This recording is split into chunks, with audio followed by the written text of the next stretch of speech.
how you doing? So I'm down here at Valhalla doing a little bit of maintenance on some of the training weapons and a few other bits and bobs, and something's just popped in my head that might make well, hopefully an interesting little short video.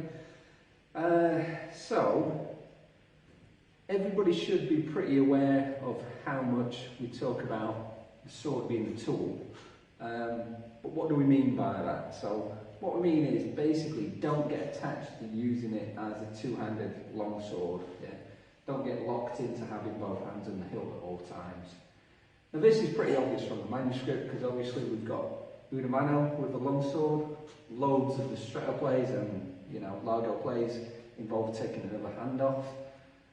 Obviously you've got the half swording grips, you've got various different grips with the sword. Every bit of the sword is used as a weapon, yeah. So whether it's pommel, whether it's queans, whatever it is. But it's that aspect of the sword being a tool is what we mean, the versatility of long swords. Yeah, that's what we mean when we talk about a sword being a tool. Okay, so don't get too attached to it. So I think most of us are reasonably familiar with that by now, because we do talk about that quite a bit. One thing we might not think about quite as much, or maybe we've got a different idea, is arming swords. Okay, so this is a type 14 arming sword, so quite short, typically quite broad. The sharp ones are really good at thrusting. Yeah, really fast, really nimble, really quick. Obviously all your una mano techniques are going to work with it, all your inside covers, outside covers, beats, breaks, all that sort of stuff.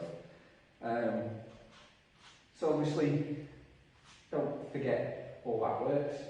But one thing you might not think of is, even though it's an arming sword, you can still do una mano techniques with it. Yeah. So you can usually get a hand on the pommel and use an arming sword two-handed. Yeah. Why might you want to do that? Who knows? Yeah, who knows? There's loads of different contexts where you might want to do it. Say you're in a one-handed sword fight, somebody's cutting into you, you may choose to go two-handed and do the first play of largo, just because it's a stronger incrusada and you're going to finish them off. Yeah, who knows?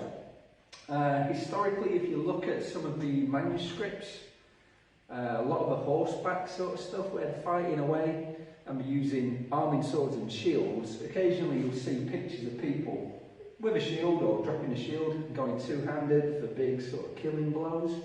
Yeah, so it's putting that extra bit of power in.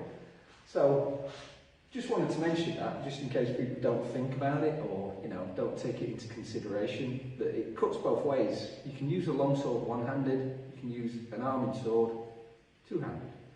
Okay, right, cheers folks.